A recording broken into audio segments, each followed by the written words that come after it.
Assalamualaikum warahmatullahi wabarakatuh.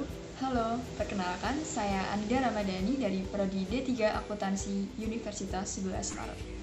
Dalam video kali ini, saya akan bahas mengenai bagaimana menerapkan etika dan komunikasi efektif di dunia kerja. Sebelum itu, kalian tahu nggak sih apa itu etika komunikasi kerja? Sebelum masuk ke pengertian etika komunikasi kerja, saya akan menjelaskan mengenai apa itu etika. Etika adalah aturan atau norma yang dibangun secara sosial yang diakui secara bersama dalam suatu kelompok dan harus dipatuhi secara sama. Sedangkan komunikasi memiliki pengertian yaitu suatu penyampaian pesan yang bertujuan untuk membuat persepsi atau makna yang sama antara komunikator dengan komunikan.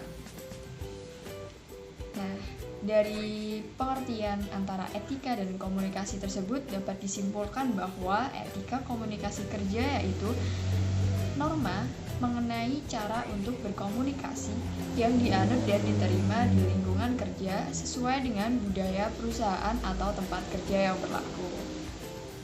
Itu tadi pengertian dari etika komunikasi kerja. Untuk selanjutnya, mengapa etika komunikasi kerja itu penting? Etika komunikasi kerja ini memang bertujuan untuk menciptakan situasi kerja yang kondusif dan harmonis. Itulah mengapa penting adanya etika komunikasi dalam dunia kerja. Menerapkan etika komunikasi di tempat kerja justru dapat meningkatkan produktivitas dan menciptakan lingkungan profesional antar karyawan. Komunikasi yang tercipta ini dapat berjalan dengan baik serta memperkecil kemungkinan terjadinya hal buruk yang dapat terjadi. Untuk selanjutnya, bagaimana sih cara menerapkan etika dan komunikasi efektif di dalam dunia kerja? Salah satu cara kita untuk menerapkan etika dan komunikasi efektif di dalam dunia kerja yaitu dengan memulai menjadi seorang pendengar yang aktif dan baik. Mendengarkan secara aktif membantu kita untuk membangun hubungan, memecahkan masalah, meningkatkan pemahaman, menyelesaikan konflik, serta mempertahankan lebih banyak informasi. Bagaimana cara mendengarkan atau listening?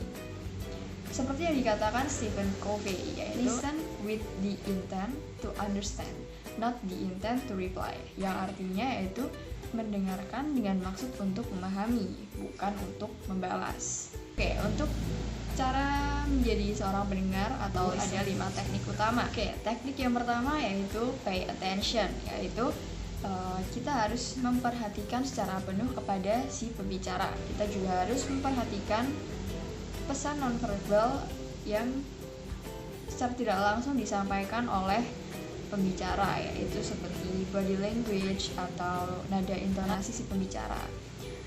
Untuk selanjutnya yaitu tunjukkan bahwa kita itu sedang mendengarkan. Jadi lawan bicara kita juga akan merasa bahwa dia dihargai dan juga merasa didengarkan.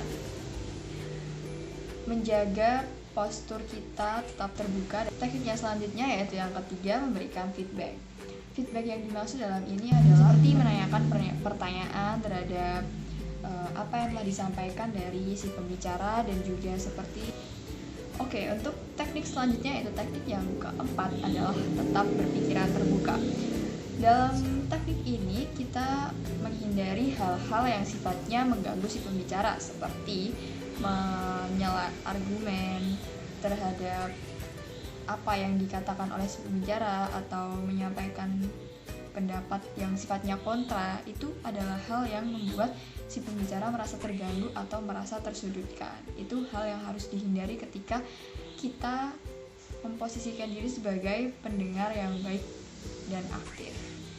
Dan selanjutnya teknik yang terakhir yaitu yang kelima adalah menanggapi dengan tepat. Kita harus bersikap terbuka dan jujur dalam menanggapi atas pembahasan yang telah dibicarakan oleh si pembicara. Ingat seperti perkataan Stephen Covey tadi, yaitu mendengarkan dengan maksud untuk memahami, bukan untuk membalas. Sekian bahasan yang dapat saya sampaikan dalam video ini. Apabila ada perkataan yang salah atau kurang berkenan saya mohon maaf. Terima kasih telah menonton video ini. Wassalamualaikum warahmatullahi wabarakatuh. Dadah.